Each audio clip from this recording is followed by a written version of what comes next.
Você sabia que a rainha Elizabeth ela usava cosmético de chumbo? Sabia também que o José Bonifácio Andrada da Silva era químico? Inclusive foi ele mesmo que descobriu o lítio aqui no Brasil? Eu sou o professor Ricardo Eletron e hoje nós vamos estudar sobre química inorgânica. Bom, a primeira coisa é entender o que seria essa química inorgânica. Ela também pode ser conhecida como química mineral ou também como química descritiva, considerado por alguns. É essa parte da química que nós estudamos essas substâncias de natureza inorgânica que são de origem mineral. Então, antes de mais nada, é necessário entender o que seriam as funções inorgânicas. E essas funções inorgânicas são compostos que podem ser agrupados por apresentarem propriedades semelhantes. Por isso que eles são chamados de grupos inorgânicos ou funções inorgânicas. E as mais conhecidas são ácidos, bases, óxidos e, entre aspas, os sais. Então, por exemplo, você vai reparar que todo ácido tem o elemento de hidrogênio na frente do composto molecular. Toda base possui um OH atrás do composto molecular. O óxido, geralmente, ele é um composto binário, bivalente, ou seja, eu tenho dois elementos químicos diferentes, sendo que o mais eletronegativo é o oxigênio. E sais é tudo que resta. Não tem hidrogênio na frente, não tem OH no final, não necessariamente é binário, tá? Então, por isso, é sal. Então, por exemplo, se formos contabilizar a molécula de HCl, esse cara é um ácido, uma base, é um óxido ou é um sal? Bom, se eu tenho um hidrogênio na frente, quer dizer que ele é um ácido.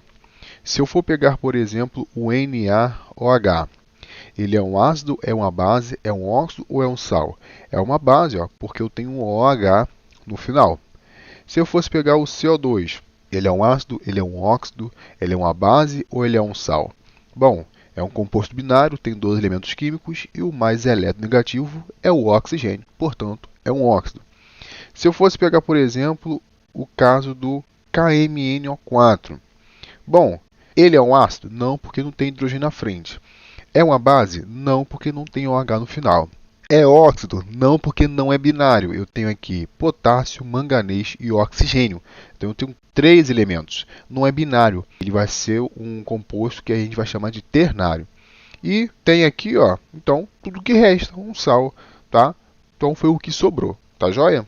Bom, então entendendo essas dicas, o gás hidrogênio H2, ele vai ser um ácido, uma base, um óxido ou um sal? Tempo para pensar.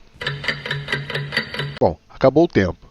Esse gás hidrogênio, o H2, ele tem somente hidrogênio, não tem OH no final, não é binário, ou seja, não tem dois elementos químicos diferentes entre si, e também não poderia ser um sal. Tá? Então vocês vão reparar que antes nós considerávamos muito as funções chamadas de hidretos, que é o caso do H2, ele é o hidreto. Assim também funciona para o WC, tungstênio e carbono ligados entre si. Ele não vai ser nenhum ácido, nenhuma base, nenhum óxido, nenhum sal, nenhum hidreto. Ele vai ser um grupinho chamado de carbeto. Isso porque antes ensinava-se muito a existência de hidretos, carbetos, os sulfetos e assim por diante. Bom, mas por que nós estudamos essa química inorgânica? É porque por trás dela existem algumas teorias que vão reforçar a existência desses compostos já mencionados. Começando pela teoria da dissociação iônica, ou até mesmo chamada de teoria da ionização. Essa teoria ela foi proposta por um ilustre senhor chamado de Silvante Arrhenius. Ele que vai dizer, por exemplo, a existência de soluções eletrolíticas e soluções não eletrolíticas. Ele pôde reparar, por exemplo, que quando adicionávamos compostos à água, ele poderia se tornar uma solução eletrolítica, ou seja, poderia conduzir muito bem a corrente elétrica, visto que nós temos esses íons que, entre aspas, estariam livres e que poderiam circular, então, por todo o fluido, gerando então essa corrente elétrica, que teria então esse grau aí de liberdade. Mas é lógico, todo composto lá dissociado em água, ele pode ser uma solução eletrolítica? Para isso, basta que ele venha a ser um eletrólito forte.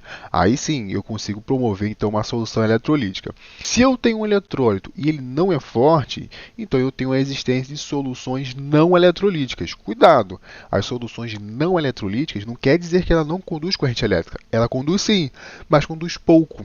E se você for reparar, esse fenômeno ele é muito parecido com pilhas e baterias. Fenômeno esse comentado na aula aí de eletroquímica. Na mesma situação, o mesmo rapaz que pega dois fios, dois terminais e coloca ali aproximando na superfície de uma rã. E ele pôde perceber então que existia uma corrente elétrica atravessando ali. Justamente por essa superfície da rã conter um ácido. Tudo bem, mas por que eu tenho essas soluções eletrolíticas e não eletrolíticas? É porque nós temos dois fenômenos aqui acontecendo. Uma delas é a ionização e a outra delas é a dissociação. A ionização você vai ganhar cargas, ou seja, você parte do pressuposto que você não tinha antes. A dissociação ele é um fenômeno que você já tem as cargas, agora você vai apenas separar. Então, são dois processos diferentes. A ionização ela acontece com compostos moleculares e a dissociação acontece com compostos iônicos. Muito bem, eu tenho teoria da dissociação ou ionização proposta por Arrhenius, mas vocês precisam também entender de que nós temos as teorias ácido-base, o que explica, então, o fato de existir ácidos, bases. E aí vão se derivar os óxidos e também os sais. Bom, primeira coisa, existem muitas contribuições, começando com Liebig, Arrhenius, Bronsted Lowry, Lewis, Eagle Robson, Lux Floyd, Usanovich, Solvent System, Frontier Orbitals. Nós temos vários tipos de contribuições para explicar a constituição desses ácidos e desses óxidos e os seus devidos comportamentos dependendo do meio. Mas no recorte da educação básica, a gente costuma tratar muito do Arrhenius por ser um modelo simplório, uma teoria simplória. Depois a gente vai avançando para Bronsted Lowry e por fim Lewis. Cada um tem uma aplicação muito interessante. Então, começando pelo ilustre senhor Sylvain Auguste Arrhenius. Ele explica, por exemplo, que ácidos são compostos que, em meio aquoso, liberam íons H3O+, ou, se você for preferir, íons H+.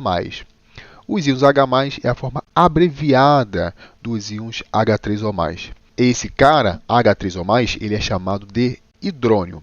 Bases, segundo Arrhenius, ele diz que são compostos que em meio aquoso liberam íons chamado de OH-, ou seja, hidroxila ou oxidrila ou até mesmo hidroxiliônica. É tudo o mesmo nome, tá?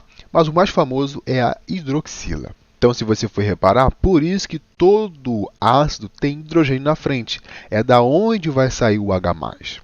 E por isso que toda base tem OH no final, porque é da onde que vai sair o ânion OH-. Então, por exemplo, por que o HCl é um ácido? Quando você pega o HCl e o coloca em água, lembrando que é ácido na água, tá? Não é água no ácido, senão você pode sofrer aí uma projeção. É uma linda maneira de dizer que vai varar na sua cara. Então, por isso que nós pegamos o ácido e despejamos na água. Beleza, peguei o HCl e joguei na água. O que vai acontecer? Uma reação de ionização. Ou seja, o HCl vai se transformar em, particionando em polos, você vai ter o lado direito como um lado negativo e o lado esquerdo positivo. Então, você vai ter H+, aquoso, mais o Cl- aquoso. Essa que é a reação completa de ionização do ácido HCl. O exemplo de base, segundo Arrhenius, seria pegar o NaOH, é uma base, porque tem OH no final. Vou jogá-lo em água. O que vai acontecer? Uma dissociação, porque ele é um composto iônico. Qualquer coisa lembra da aula de ligações químicas, está aqui em cima. Então, o NaOH, particionando em polos, você vai ter o lado direito como lado negativo e o lado esquerdo como positivo. Então, vai ficar Na+, OH-, ambos nos estados aquosos, porque está no meio da água. Por isso que ele é uma base e liberou OH-. a hidroxila. Só que repara o seguinte, repara que tanto ácido como base eu preciso de água no meio para que venha a acontecer? Pois é, essa que é uma deficiência da teoria ácido-base de Arrhenius. Tá, e quando não tiver água? Quando não tiver água, aí vai ser um problema. Por isso que eu tenho uma outra teoria ácido-base, que agora nós vamos tomar como base a teoria de Bronsted-Lowry, a contribuição de dois outros ilustres senhores que a ciência foi lá e os unificou.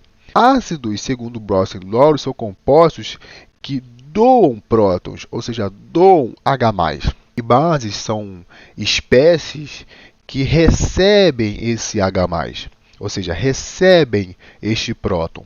Então o ácido ele sofre a desprotonação. Por quê? Porque ele doa próton. Tá ok? E as bases eles sofrem protonação, porque eles recebem o próton. Vamos considerar, por exemplo, o caso da amônia reagindo com a água. Aí você vai pensar, ué, Ricardo, mas agora tem água. Não, preste atenção no seguinte, neste exemplo. Que a água tem que esse cara amônia não tem? De diferença, igualdade. Vamos, por exemplo, considerar o caso da amônia, porque se você for pegar essa molécula de NH3, você também não vai conseguir definir se o cara é ácido, base, óxido ou sal. Lembrando então que o NH3 é um hidreto, tá? Dessa forma aí escrita como está. Porém, eu consigo definir o caráter desse cara, se ele é ácido ou ele é base. Então, a amônia é um composto já conhecido por nós. Como vai funcionar? A amônia, ela tem em sua constituição, na sua fórmula, um NH3. A água, beleza, H2O.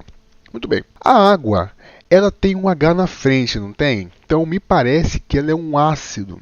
Beleza, se ele tem um H na frente e ele é o ácido, o que o ácido vai fazer? Segundo a teoria ácido-base de Bronsted-Lowry, a água vai sofrer desprotonação. Ela vai doar um H+ para a amônia. E aí vai virar o NH4+, que ele é chamado de amônio aquoso mais o OH-.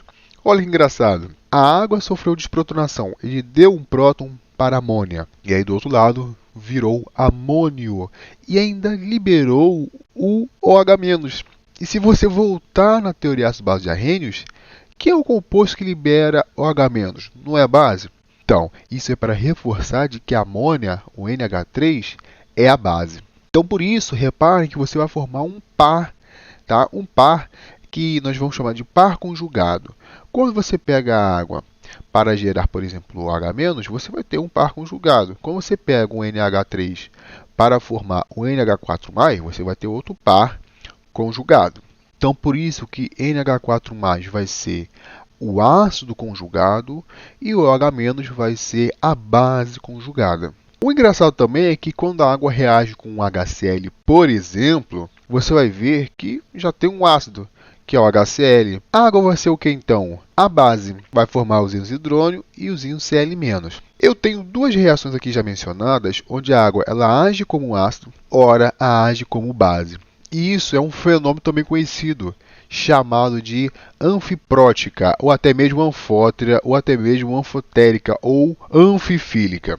Isso quer dizer que a água ela pode se comportar como ácido ou como base, dependendo do meio. É como se fossem os anfíbios. O que quer dizer anfi? É uma dualidade. Quer dizer que o anfíbio ele vive na terra e vive na água. Mesma coisa que a água. Só que tempos depois veio a contribuição de um outro senhor chamado de Lewis. O que diz a teoria ácido-base de Lewis?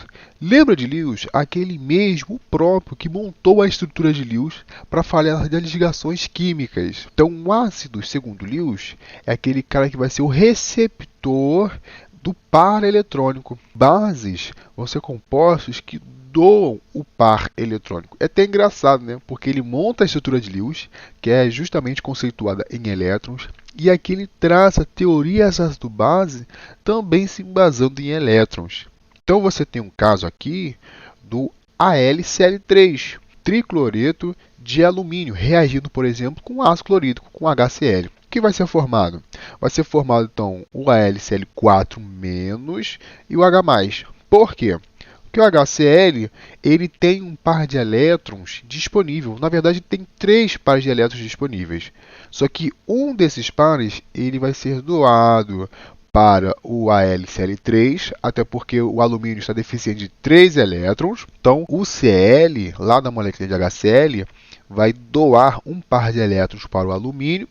E aí, se é elétron, vai virar negativo. Então, vai virar AlCl4 menos, mais o que restou do HCl, que ficou só o hidrogênio sozinho.